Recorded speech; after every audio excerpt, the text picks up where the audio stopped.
तो आज था WWE मंडे नाइट रो का एपिसोड जो एंड हो गया है और शो पर एक बहुत ही बड़ा मैच अनाउंस हो गया है। Tribal chief head of the table Roman Reigns का क्राउन जूल 2025 के लिए और इसके अलावा शो पर CM पंक, एले नाइट, जे ऊसो और जिमी ऊसो के बीच भी बहुत ही बड़ी ड्रामेबाजी देखने को मिली, जिसके बारे में हम बात करेंगे और बात करेंगे फुल डिटेल में आज हुए मंडे नाइट रो के एपिसोड के बारे में। तो शो की शुरुआत देखने को मिलती है सबसे पहले tribal chief head of the table Roman Reigns की तरफ से।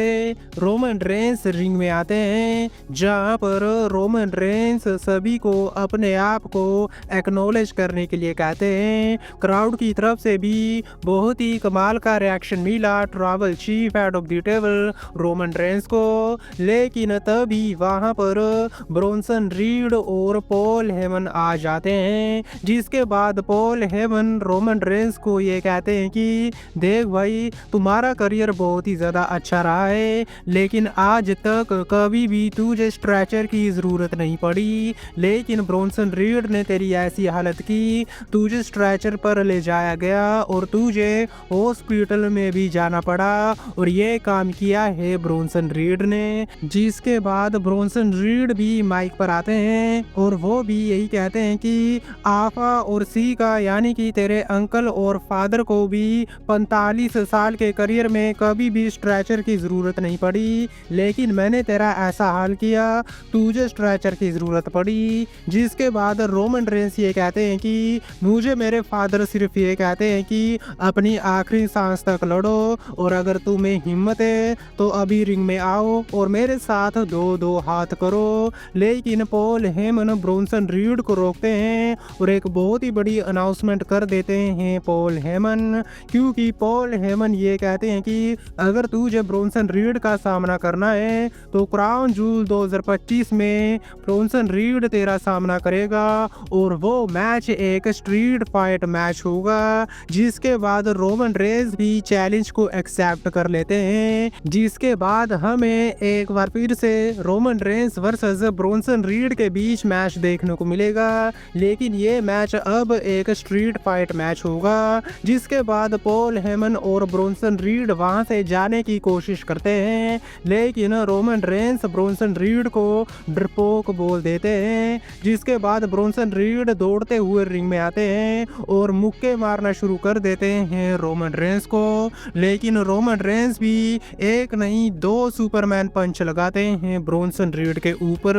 रिंग साइड पर इन दोनों के बीच मारामारी होती है, जिसके बाद सिक्योरिटी गार्ड्स वहां पर आते हैं, दोनों को सेपरेट करते हैं, लेकिन इन दी एंड जो स्टैंड टोल है वो हमें देखने को मिला tribal chief head of the table Roman Reigns की तरफ से। तो ऐसे करके क्राउन जूल 2025 के लिए रोमन रेंस का मैच ऑफिशियल हो गया है। लेकिन इसके बाद शो पर बैकी लीच वर्सेस मैक्सिम दुप्री के बीच सिंगल मैच देखने को मिलता है। मैच में डोमिनेशन देखने को मिली बैकी लीच की तरफ से, लेकिन मैक्सिम दुप्री भी फाइट बैक करती हैं इस मैच में और ऑलमोस्ट पिन भी कर दिया था मैक्सिम दुप्री ने बैकी लीच को, लेकिन क्लोज किक आउट करती हैं बैकी लीच।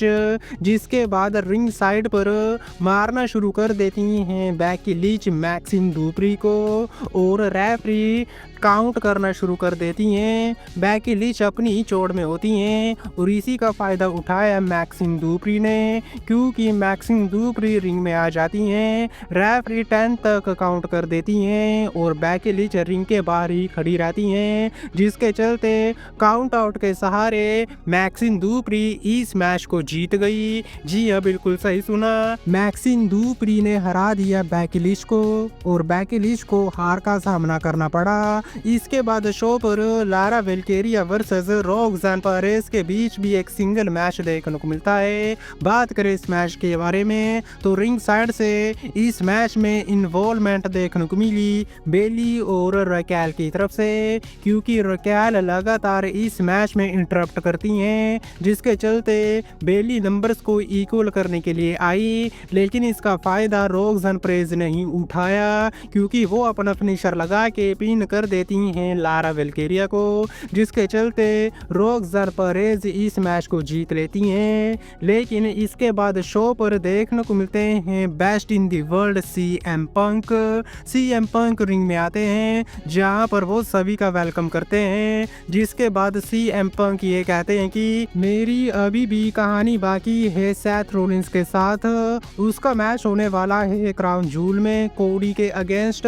इसीलिए मैं छुट्टियों पर चला गया। लेकिन क्राउन जूल के बाद मैं सेथ रोलिंस के लिए आने वाला हूँ, WWE चैंपियनशिप के लिए आने वाला हूँ, क्योंकि वो वर्ल्ड टाइटल मैं डिजर्व करता हूँ, वो टाइटल मेरा है और मैं सेथ रोलिंस को हराकर एक बार फिर से चैंपियन बनूंगा। लेकिन तभी वहां पर LA नाइट आ जाते हैं, जिसके बाद CM पंक LA नाइट को कहते हैं कि तूने मुझे क्यों इंटरप्ट किया। जिसके बाद LA नाइट ये कहते हैं कि मैंने तुझे इसलिए इंटरप्ट किया है क्योंकि वो तेरा मौका नहीं मेरा मौका है, तुझे बहुत चांस मिल गए हैं, लेकिन अब मुझे एक सिंगल मौका चाहिए WWE चैंपियनशिप के लिए, तुझे 2 बार मौका मिल चुका है, समर स्लैम और क्लैश इन पेरिस में सेथ रोलिंस ने तुझे पिन किया था, तो ऐसे में अब तुझे कोई भी चांस नहीं मिलेगा, चांस मुझे मिलेगा और मैं बनूंगा वर्ल्ड हैवीवेट चैंपियन। लेकिन तभी वहां पर जे ऊसो भी आ जाते हैं, जिसके बाद जे ऊसो भी यही कहते हैं कि तुम दोनों अपनी बकवास बंद करो,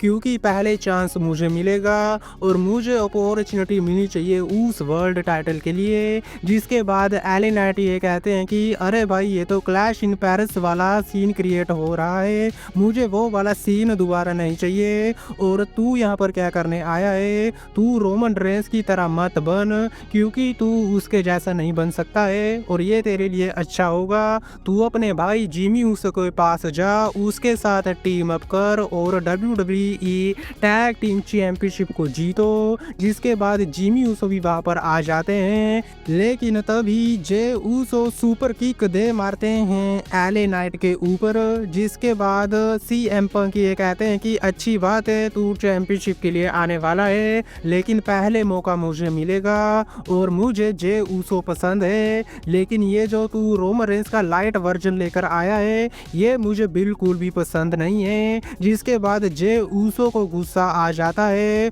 और दोनों के बीच धक्का मुक्की शुरू हो जाती है। जिमी ऊसो रोकने की ट्राई करते हैं, लेकिन CM पंक एक जोर का मुक्का दे मारते हैं जे ऊसो के ऊपर। जिसके बाद जिमी ऊसो को भी गुस्सा आ जाता है और वो सुपर किक लगा देते हैं CM पंक के ऊपर। जिसके बाद हमें दोनों ही ऊसो भाइयों की तरफ से स्टैंड टोल देखने को मिला। इसके बाद शो पर हमें इयो स्काई वर्सेस कायरी सेन के बीच सिंगल मैच देखने को मिलता है। बात करें इस मैच के बारे में तो मैच में ऐसा लग रहा था कि इयो स्काई इस मैच को जीत जाएंगी, लेकिन रिंग साइड पर आस्का होती हैं और आस्का की तरफ से भर भर के इंटरप्शन देखने को मिली इस मैच में, जिसके चलते कायरी सेन रोलअप के सहारे पिन कर देती हैं इयो स्काई को और इस मैच को जीत लेती हैं कायरी सेन। और मैच के बाद भी आस्का और कायरी सेन दोनों ही मिलकर अटैक करती हैं इयो स्काई के ऊपर और इन दी एंड रिंग में स्टैंड होल देखने को मिला काबुकी वॉरियर्स की तरफ से। लेकिन इसके बाद बैक स्टेज पर हमें सेथ रोलिंस और पॉल हेमन के बीच एक बहुत ही बड़ा प्रोमो सेगमेंट देखने को मिला, जहां पर सेथ रोलिंस पॉल हेमन से ये कहते हैं कि अगर मैं क्राउन जूल में हार गया तो क्या होगा। जिसके बाद पॉल हेमन ये कहते हैं कि अगर तुम हारे क्राउन जूल में तो ब्रोंसन रीड और ब्रोन ब्रेकर का भरोसा टूट जाएगा और जो तुम्हारा विजन है वो भी अधूरा रह जाएगा और साथ ही तुम एक सेकंड चैंपियन बन के रह जाओगे। जिसके बाद सेथ रोलिंस ये कहते हैं कि तुम क्या सोचोगे अगर मैं क्राउन जूल में हार गया, तो पॉल हेमन ये कहते हैं कि अगर तुम क्राउन जूल में हारे तो मैं अपने आप से सवाल करूंगा कि आखिर क्यों मैंने तुम्हें रोमन रेंस से पहले चूज किया और आखिर क्यों मैंने रोमन रेंस को बीट रे करके तुम्हें ज्वाइन किया।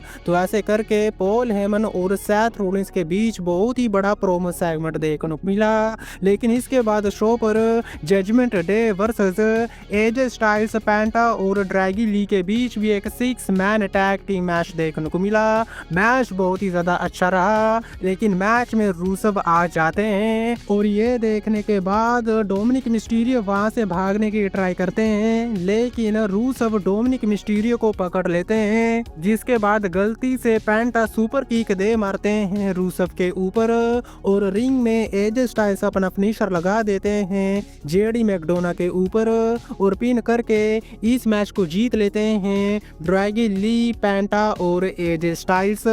लेकिन बात करें शो के मेन इवेंट के बारे में तो यहाँ पर हमें जिमी ऊसो और Jey Uso versus CM Punk और एले नाइट के बीच टैग टीम मैच देखने को मिला। बात करें इस मैच के बारे में तो मैच बहुत ही ज्यादा कमाल का रहा। मैच में हमें super kick, Uso flash, suicide dive, high flying action और स्पीयर देखने को मिला जिमी ऊसो और जे ऊसो की तरफ से। सीएम पंक और एले नाइट की तरफ से भी हमें सुसाइड डाइव और नाइट एल्बो देखने को मिली। लेकिन मैच का रिजल्ट कुछ इस तरह से निकला जब जे ऊसो के ऊपर सीएम पंक अपना फिनिशर जीटीएस लगा देते हैं, लेकिन ब्लाइंग टैग ले लिया एले नाइट ने और वो भी अपना फिनिशर बीएफटी लगा देते हैं जे ऊसो के ऊपर और जे ऊसो को पिन करके इस मैच को जीत लिया सीएम पंक और एले नाइट ने। जी हाँ, बिल्कुल सही सुना, जे ऊसो को पिन किया एले नाइट ने, जिसके चलते इस मैच को हार गए जिमी ऊसो और जे ऊसो, जिसके बाद एले नाइट और सीएम पंक वहां से चले गए और इस तरह से एंड हुआ मंडे नाइट रो का एपिसोड, जो बहुत ही ज्यादा धमाकेदार एपिसोड रहा। लेकिन आज की वीडियो में बस इतना ही। वीडियो अच्छी लगी तो वीडियो को लाइक, चैनल को सब्सक्राइब करना मत भूलना, क्योंकि मैं लाता रहता हूँ ऐसी ही वीडियो। तब तक के लिए टिल देन मिलते हैं नेक्स्ट वीडियो में काफी ज्यादा जल्दी।